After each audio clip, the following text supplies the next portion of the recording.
এই পুঁইমিটুলি একমাত্র এই শীতকালে পাওয়া যায়। আবারও একটা পুঁইমিটুলি রেসিপি তাই আপনাদের সাথে শেয়ার করলাম। নমস্কার বন্ধুরা, মৌমিতার হেসেলে আপনাদের সবাইকে আবারও স্বাগত জানিয়ে আজকে এই পুঁইমিটুলির রেসিপি আপনাদের সাথে শেয়ার করছি। আশা করছি আপনাদের ভীষণ ভালো লাগবে। আপনারা কেমন আছেন একবার কিন্তু জানিয়ে যাবেন। দেখুন আজকে পুঁইমিটুলিটা বানাবো, তার জন্য একেবারেই দেখুন টাটকা টাটকা পুঁইমিটুলি নিয়ে নিয়েছি, আর তার সাথে একদম নরম ছোটো ছোটো পাতাগুলোও কিন্তু আমি আজকে নিয়েছি। প্রথমেই পুঁইমিটুলিটাকে এরকম ছোট্ট ছোট্ট করে কিন্তু কেটে নেব। আপনারা বটি, ছুরি, কাঁচি যেটা সুবিধা হবে সেই দিয়েই কেটে নেবেন। দেখুন ঠিক ছোট ছোট করে এইভাবেই পুঁইমিটুলিগুলো আমি আজকে প্রথমে কেটে নিচ্ছি। আর আজকের এই পুঁইমিটুলির রেসিপিটা যদি আপনাদের ভালো লাগে তাহলে বলবো চ্যানেলটিকে সাবস্ক্রাইব করে পাশে থাকা বেল বাটনটি প্রেস করে প্লিজ পাশে থাকবেন। পুঁইমিটুলিটা কাটা হয়ে গেছে, তার সাথে দেখুন ছোট ছোট করে আলু আর বেগুন একটা আমি কেটে নিয়েছি। আলু আর বেগুনটা কেটে ধুয়ে পরিষ্কার করে নিয়েছি। তার সাথে নিয়েছি মাছের মাথা, কাতলা মাছের একটা মাথা কেটে ধুয়ে পরিষ্কার করে নিয়েছি। এবারেই চলুন রান্নাটা শুরু করি। তার জন্য গ্যাসের মধ্যে একটা কড়াই বসিয়েছি, আর কড়াইতে দিয়ে দিলাম সর্ষের তেল। কড়াইটা অবশ্যই ভালো করে গরম হলে তবেই অ্যাড করবেন সর্ষের তেল। তার মধ্যেই দিয়ে দিলাম অল্প একটু লবণ আর হলুদ।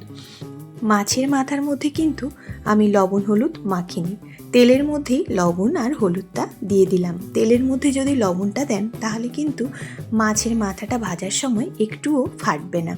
দিয়েই এপিট ওপিট করে বেশ ভালো করে কিন্তু মাছের মাথাটা ভেজে তুলে রাখতে হবে। দেখুন একেবারেই লাল লাল করে মাছের মাথাটা আমার ভাজা হয়ে গেছে।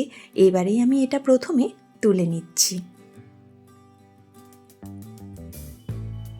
এবার ওই তেলের মধ্যেই অ্যাড করছি দুটো শুকনো লঙ্কা, আর দিয়ে দিচ্ছি 5 ফোড়ন অল্প একটুখানি। প্রথমেই বেশ ভালো করে ভাজা হতে দেব লঙ্কা আর 5 ফোড়নটা। সুন্দর গন্ধ ছাড়তে শুরু করলেই অ্যাড করছি এর মধ্যে আলুগুলো কিন্তু প্রথমেই দিয়ে ভেজে নিতে হবে, যাতে করে আলুর একটা কাঁচা গন্ধ থাকে সেটা চলে যায়। এই তেলের মধ্যে যদি আলুটা প্রথমে ভেজে নেন তরকারির টেস্ট কিন্তু দ্বিগুণ হয়ে যায়। 2 মিনিট মতো আলুটা ভেজে নিয়ে এর মধ্যে অ্যাড করলাম হাফ চা চামচ কাঁচা লঙ্কা আর রসুনের পেস্ট দিয়ে ভালো করে আবারও দেখুন ভেজে নিচ্ছি। এবারে এর মধ্যে অ্যাড করব পেঁয়াজ। আমি 2টো পেঁয়াজ কুচিয়ে আর দিয়ে দিলাম, দিয়ে প্রথমে আবারও ভালো করে ভেজে নিচ্ছি।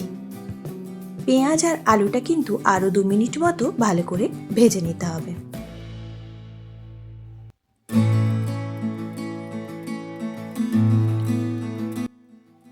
দেখুন পেঁয়াজ আর আলুটা কিন্তু অনেকটাই ভাজা ভাজা হয়ে গেছে। এবার এর মধ্যে অ্যাড করছি বেগুনটা দিয়ে খুব বেশি সময় ভাজার কোনো প্রয়োজন নেই, কারণ বেগুন খুব তাড়াতাড়ি সেদ্ধ হয়ে যায়, তাই অল্প একটু ভেজে নিলেই হবে।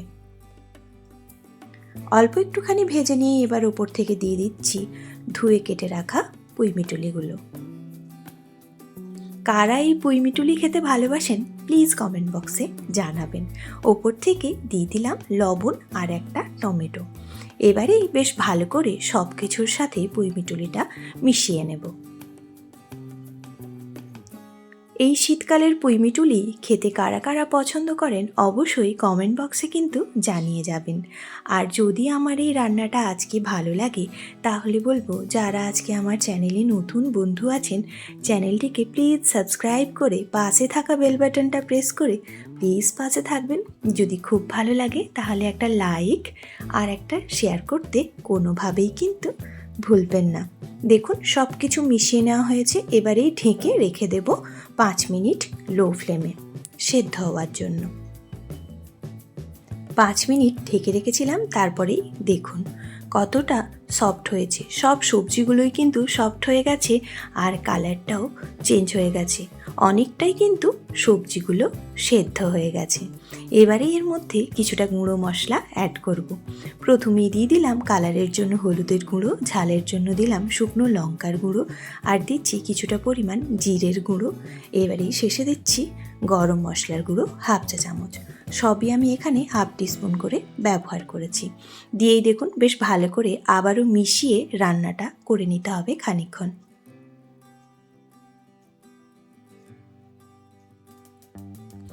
এইভাবে একবার পুঁইমিটুলি বাড়িতে বানিয়ে দেখুন, দেখবেন সবাই ভীষণ পছন্দ করছে। আর ঠান্ডা যাওয়ার আগে কিন্তু অবশ্যই একবার এই পুঁইমিটুলিটা এইভাবে বানিয়ে দেখুন। আশা করছি আপনাদের খুব ভালো লাগবে। মশলাগুলো সব মিশে গেছে, এবারে এর মধ্যে অ্যাড করে দিচ্ছি ভেজে রাখা মাছের মাথাটা। আর টেস্ট ব্যালেন্সের জন্য দিয়ে দিচ্ছি চিনি কিছুটা। আপনারা যেরকম পরিমাণ মিষ্টি পছন্দ করবেন সেই অনুপাতেই দিয়ে দেবেন। এবারেই দিয়ে দিলাম 1 বাটি পরিমাণ জল, দিয়ে বেশ ভালো করে আবারও সব কিছুর সাথে মিশিয়ে নিলাম। এবার মিশিয়েই ঢেকে রেখে দেব খানিকক্ষণ, যাতে করে সব সবজিগুলো বেশ সুন্দরভাবে সেদ্ধ হয়ে যায়। আবারও 5 মিনিট মতো ঢেকে রেখে দেব। এবারেই দেখুন পুরো রান্নাটা কিন্তু আমার হয়ে গেছে। সব কিছু সবজিগুলো কিন্তু সুন্দরভাবেই দেখুন সেদ্ধ হয়ে গেছে আর মাখো মাখো হয়ে গেছে। ঠিক এই রকম পর্যায়েতেই কিন্তু নামিয়ে আর রেখে দিতে হবে। গরম গরম ভাতের সাথে পরিবেশন করুন, দেখবেন দুর্দান্ত লাগছে।